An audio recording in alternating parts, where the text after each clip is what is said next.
भोला है भंडारी, करे नंदी की सवारी शंभुनाथ रे।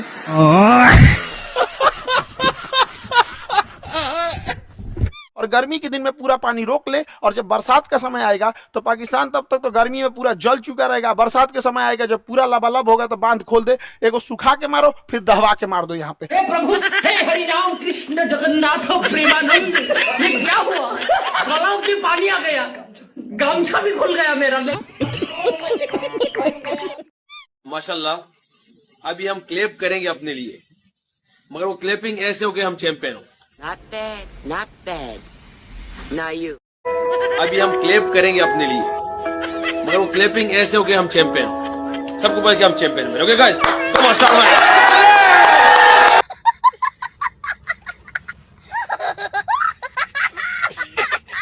नमस्कार दोस्तों, जैसे पाकिस्तान के पीएम शहबाज शरीफ कार्टून है, वैसे ही उनके नेता भी कार्टून हैं। आप सभी को पता है कि कुछ दिन पहले पाकिस्तान के पीएम शहबाज शरीफ ने ये दावा किया था कि हमने इंडिया के राफेल को मार गिराया है, पर जब विदेशी मीडिया ने उनसे सबूत मांगा तो इन पाकिस्तानियों की बोलती बंद हो गई। और अब वहीं पाकिस्तान के एक नेता एक खिलौने वाले प्लेन को जलाकर कह रहे हैं कि ये है इंडिया का राफेल।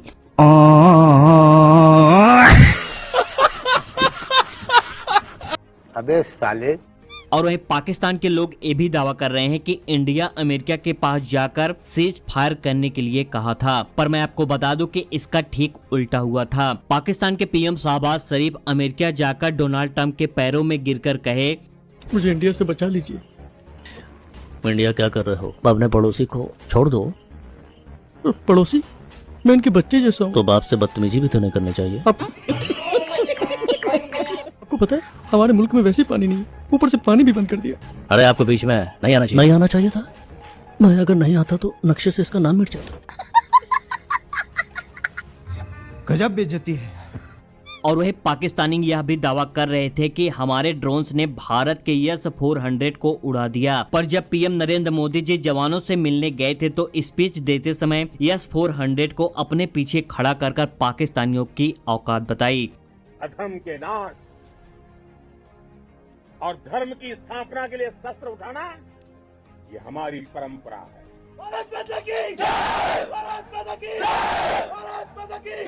और वह मोदी जी को अपने जवानों को संबोधित करता देख पाकिस्तानी पीएम शहबाज शरीफ भी जोश में आ गए और वो भी अपने जवानों को संबोधित करने के लिए चले गए। और वहां जाकर शहबाज शरीफ ने ऐसी हरकत की जिसे देखकर आपकी हंसी निकल जाएगी। पीएम मोदी ने अपने पीछे यस-400 खड़ा कर भाषण दिया, वहीं पाकिस्तानी पीएम शहबाज शरीफ अपने टैंक के ऊपर खड़े होकर भाषण दिए।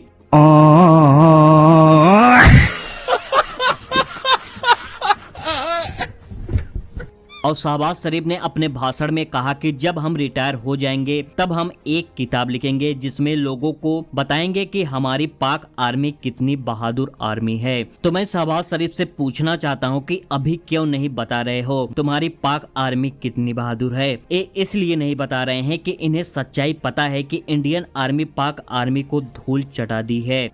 बात तो सही है। एक तरफ इंडियन एयरफोर्स ने पाकिस्तानियों की औकात बताई और वहीं दूसरी तरफ अब आईएमएफ ने पाकिस्तानियों की औकात बता दी है। जो पाकिस्तानी आईएमएफ का लोन लेकर खूब उड़ रहे थे और भारत को आंखें दिखा रहे थे, वही आईएमएफ ने पाकिस्तानियों की औकात बता दी है। आईएमएफ ने पाकिस्तान पे 11 नई शर्तें और लगा दी है। पहले 39 शर्तें थी जो अब बढ़कर 50 हो गई है। आईएमएफ ने पाकिस्तान पर नई शर्तें क्या लगाई है, ये जानने से पहले ये जान लेते हैं कि आईएमएफ किसी देश को कर्जा क्यों देता है और सबसे ज्यादा आईएमएफ से लोन लेने वाला कौन सा देश है। देखें, आईएमएफ का मतलब होता है कि इंटरनेशनल मॉनेटरी फंड, और वहीं आईएमएफ से कुल 191 देश जुड़े हुए हैं और इन 191 देशों में से कोई भी देश आईएमएफ से पैसा ले सकता है, यानी कि लोन ले सकता है। आईएमएफ से वही देश लोन ज्यादा लेते हैं जिसकी आर्थिक स्थिति सही नहीं होती है और अपने देश के आर्थिक स्थिति सुधारने के लिए आईएमएफ से लोन लेते देते हैं। मैं आपकी जानकारी के लिए बता दूं कि IMF से सबसे ज्यादा कर्ज लेने वाला देश अर्जेंटीना, यूक्रेन, पाकिस्तान, कोलंबिया जैसे आदि देश हैं। ताजी रिपोर्ट के मुताबिक इन देशों में सबसे ज्यादा लोन अर्जेंटीना ने लिया है। अर्जेंटीना ने IMF से $40 बिलियन के करीब का लोन लिया है, तो वहीं सबसे कम बांग्लादेश ने लिया है। बांग्लादेश ने $2 बिलियन के करीब लोन लिया है। युद्ध से घिरे यूक्रेन ने $14 बिलियन की लोन ले रखी है। और वहीं पाकिस्तान की बात करें तो पाकिस्तान चौथे नंबर पर है, जिसने $8.3 बिलियन का कर्ज ले रखा है। चर्चा है कि भारत के साथ तनाव के बीच पाकिस्तान फिर IMF के दरवाजे पहुंच गया है। लेकिन IMF जो लोन देश की ग्रोथ के लिए देता है, पर उसे पाकिस्तान गलत चीजों में लगाता है। पाकिस्तान IMF से लोन लेकर अपने टूरिज्म में पैसा लगाता है, और इसी को देखते हुए IMF ने अब लोन देने से पहले पाकिस्तान पर 11 और नई शर्तें लगा दी है। सूत्रों का कहना है कि IMF तय करेगा कि पाकिस्तान में इंफ्रास्ट्रक्चर के लिए कितना फंड तय किया जाए, पहले से चले आ रहे कर्ज के ब्याज चुकाने को कितनी रकम तय होगी और सुधार करने के लिए क्या खर्च होगा। इससे पहले भी बीते कई सालों में पाकिस्तान के बजट को तैयार कराने में IMF का दखल रहा है। IMF का कहना है कि पाकिस्तान का बजट ऐसा रखना चाहिए जिसमें आर्थिक स्थिरता सुनिश्चित की जा सके, और इसीलिए IMF ने पाकिस्तान को नई किस्त जारी करने से पहले 11 नई शर्तें भी रख दी है।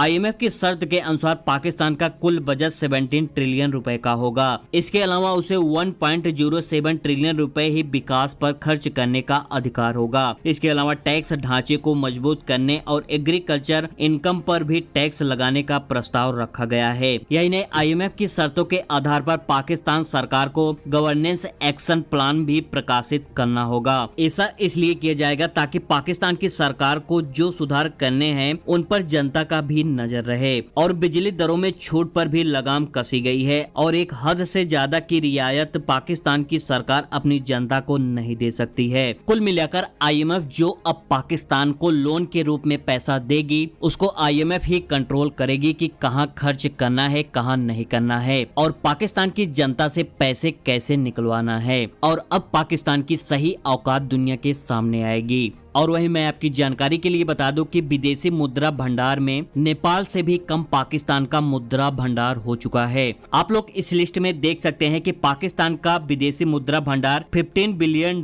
के साथ 68 रैंक पर है, और वहीं जबकि नेपाल का विदेशी मुद्रा भंडार $18 बिलियन के साथ 66 रैंक पर है। और वहीं मैं आपको बता दूं कि 2026 में पाकिस्तान के ऊपर एक दुखों का पहाड़ टूटने वाला है, क्योंकि पाकिस्तान को 2026 में $19 बिलियन का कर्ज चुकाना है, जो पाकिस्तान ने सऊदी अरब और चाइना जैसे देशों से लिया है। तो पाकिस्तान आने वाले समय में और कंगालिस्तान बनने वाला है। तो यार, इस पर आप लोग क्या कहना चाहते हैं, अपनी राय कमेंट सेक्शन में जरूर बताएं। और वीडियो पसंद आई है तो वीडियो को लाइक और चैनल को सब्सक्राइब जरूर करें। मिलते हैं किसी नेक्स्ट वीडियो में।